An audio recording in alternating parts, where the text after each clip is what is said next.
ഉണ്ടാക്കുന്നത്. ഇങ്ങനെ രണ്ടു കൂട്ടർ പ്രവർത്തിച്ചിട്ട് പരസ്പരം ഇതിന്റെ പേരിൽ ശണ്ട കൂടി അങ്ങോട്ടും ഇങ്ങോട്ടും അസഭ്യം പറഞ്ഞുകൊണ്ട് സ്റ്റേജുകൾ കൈകാറിയിട്ട് 25 വർഷമായി സഹോദരങ്ങളെ, 25 വർഷം. 1989 മുതൽ വേർപിരിഞ്ഞിട്ടുള്ള ഈ രണ്ടു സംഘടനകൾ 25 വർഷമായി ഗോതയിൽ പ്രവർത്തിച്ചുകൊണ്ടിരിക്കുന്ന കേരളത്തിലെ ഒരു 35 വയസ്സായ ചെറുപ്പക്കാരന് 10 വയസ്സ് വെച്ച ഓർമ്മ മുതൽക്ക് കേൾക്കുന്നത് ഈ രണ്ടു സംഘടനകൾ വിഘടിച്ചുകൊണ്ട് കടിച്ചു കയറിക്കൊണ്ട് നിൽക്കുന്ന രണ്ട് പാമ്പുകളെ പോലെ, പാമ്പും കീരിയും പോലെ നിൽക്കുന്നതായി കൊണ്ടാണ് കേൾക്കുന്നത്.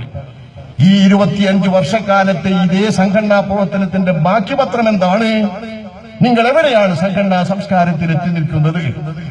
അതിന്റെ അടുത്ത കാലത്തെ 2 ഉദാഹരണങ്ങൾ ഞാൻ പറയാം.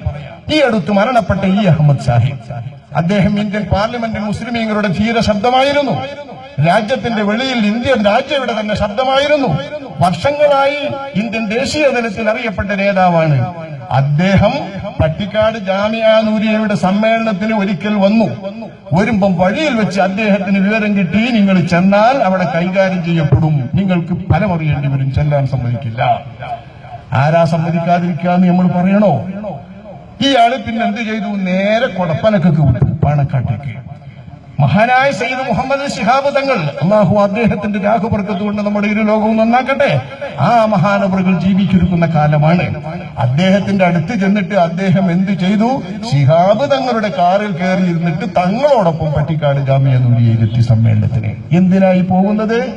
ജാമിഅ നൂരിയയുടെ സമ്മേളനത്തിൽ വർഷങ്ങളായി ബാഫക്കി തങ്ങളുടെ കാലത്തെ പങ്കെടുക്കുന്ന ആ സമ്മേളനത്തിൽ ഈ അഹമ്മദ് സാഹിബ് പങ്കെടുക്കാൻ. ഈ പങ്കെടുക്കുന്ന സമ്മേളനത്തിന് വേണ്ടിയിട്ട് അദ്ദേഹം ചെല്ലുമ്പോ ശിഹാബ് തങ്ങളുടെ കാറിലായിരുന്നിട്ട് അദ്ദേഹത്തെ മാത്രം ഒറ്റയ്ക്ക് പേര് വിളിച്ചുകൊണ്ട് ഒന്നിച്ച് കുട്ടികൾ കൂക്കി. ഇത് കൂക്കിയ സമസ്തയുടെ നേതാക്കളാണെന്ന് ഞങ്ങൾ പറയുന്നില്ല, നേതാക്കളുടെ അറിവോടെയാണെന്നും പറയില്ല. ഒരു നേതാക്കില്ല, മനുഷ്യമുള്ള ഒരാളും ഇത് സമ്മതിക്കില്ല. സമസ്തന്റെ ഏലമാ നേതാവൊന്നും ആകണ്ട, അത് സമ്മതിക്കില്ല. പക്ഷേ സംഘടനാ സംവിധാനത്തിൽ പട്ടിക്കാട് ജാമിഅ നൂരിയ കോളേജിൽ കടന്നു ചെല്ലുമ്പോൾ കൂക്കാനുള്ള അവകാശമെങ്കിലും ഞങ്ങൾക്കുണ്ടെന്ന് ധരിക്കുന്ന സംഘടനാ ബന്ധുക്കളല്ലേ ഇത് കൂക്കൊള്ളൂ? ഞങ്ങൾക്ക് കൂക്കാൻ ഇവിടെ അവകാശമുണ്ട് എന്ന് ചിന്തിക്കുന്നവരല്ലേ അങ്ങനെ കൂക്കൊള്ളൂ? ഈ സംഘടനാ സംസ്കാരം ആര് വളർത്തിയതാണ്? ആരെയാണ് ഈ കൂക്കുന്നത്? നമ്മുടെ നാട്ടിൽ ഒരു പിതാവ് അയാളെ കുട്ടിനെ അടിക്കുമ്പോ ഈ പിതാവിന്റെ കയ്യിൽ നിന്ന് രക്ഷ നേടാൻ വേണ്ടിയിട്ട് ഈ പിതാവിന്റെ ഉമ്മാന്റെയോ ബാപ്പാന്റെയോ മടിയിലേക്കോ അവരുടെ മടിത്തട്ടിലേക്കോ ചെന്ന് രക്ഷ തേടുന്നതായ ഒരു കുട്ടിനെ ഇതേ പിതാവ് ഉമ്മാന്റെയോ ബാപ്പാന്റെയോ മടിയിൽ നിന്നിട്ട് വലിച്ചെടുത്തിട്ട് അന്ന ഞാൻ പറഞ്ഞിട്ട് ആ കുട്ടിനെ അടിച്ചാൽ അത് ആരെ അടിക്കുന്നതായിട്ടാണ് സാമാന്യ ജനം മനസ്സിലാക്കുക? ഈ പിതാവിനെയും ഉമ്മാനെയും അല്ലേ? ഇതുപോലെയല്ലേ ഈ അഹമ്മദ് സാഹിബ് ബഹുമാനപ്പെട്ട പാണക്കാട് ശിഹാബ് തങ്ങളുടെ കാറിൽ അഭയം തേടിയിട്ട് തന്റെ കൂട്ടി തേടിയിട്ട് രക്ഷ കിട്ടുമെന്ന് പ്രതീക്ഷിച്ചുകൊണ്ട് ചെല്ലുന്ന ഒരു മനുഷ്യൻ,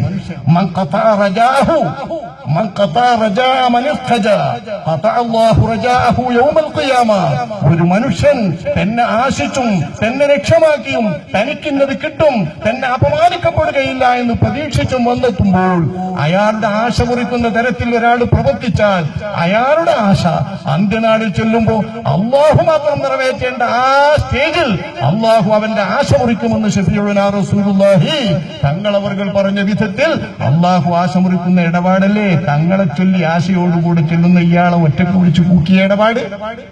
ഇത് സംഘടനയിൽ നടക്കുന്നതാണ്, സംഘടനാ പ്രവർത്തകന്മാർ നടത്തുന്നതാണ്.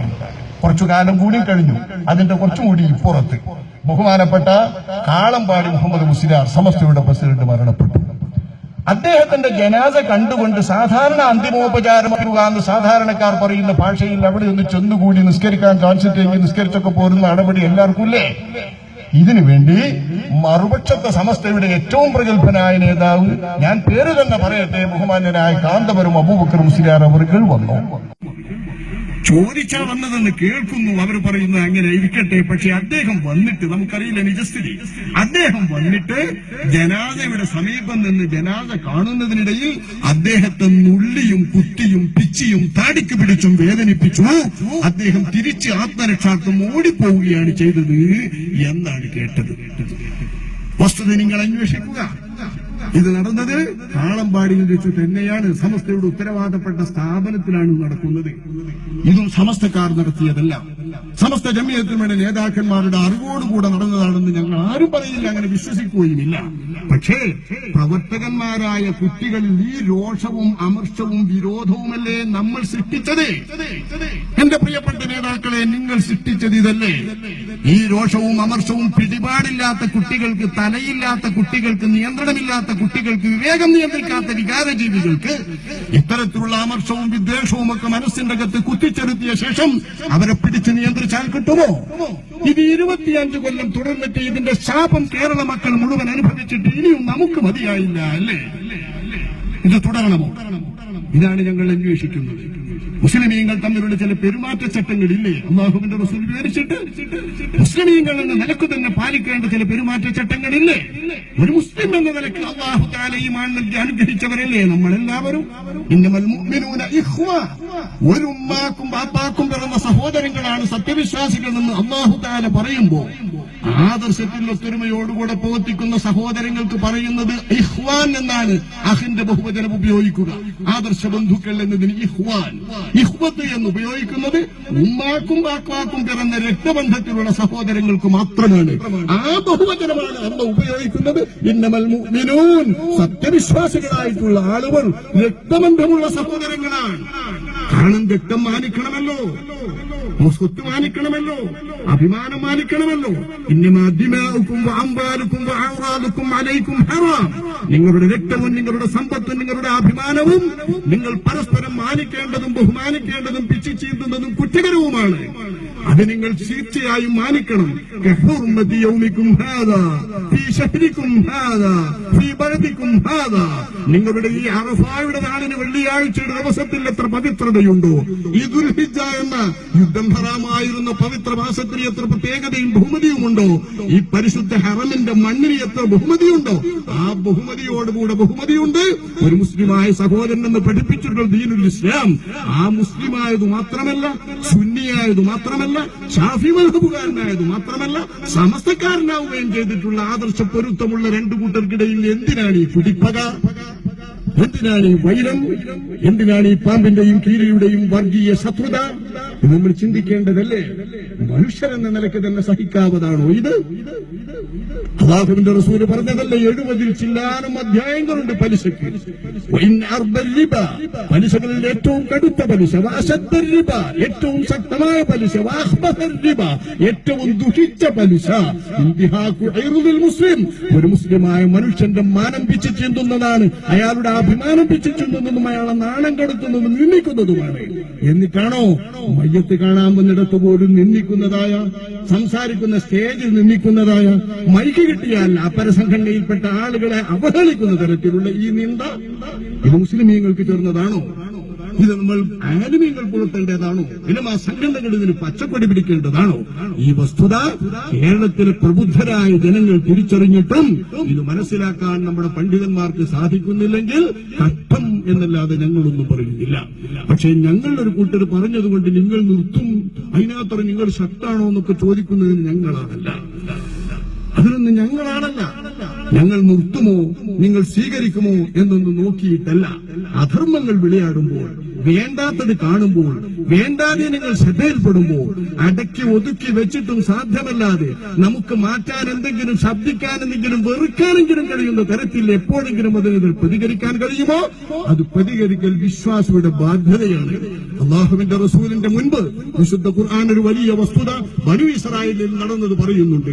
ഐലത്ത് എന്ന ഒരു പ്രദേശത്തിന്റെ നിവാസികളെ ഒന്നിച്ച് മനുഷ്യരെ കുരങ്ങുകളാക്കി മാറ്റിയ കഥയുടെ ഒരു സംഭവം. ശനിയാഴ്ച മീൻ പിടിക്കാൻ പാടില്ലെന്ന് വിലക്കിയത് ശ്രദ്ധിച്ചിട്ട് ആ ദിവസത്തെ മാനിച്ചുകൊണ്ട് ആ ദിവസത്തിൽ മീൻ പിടിക്കാതെ തലേന്ന് വടം കെട്ടിക്കൊണ്ട് പിരിക്കാൻ വേണ്ടി ചെന്ന ആളുകളെ അല്ലാഹു തആല കുരങ്ങുകളാക്കി മാറ്റി.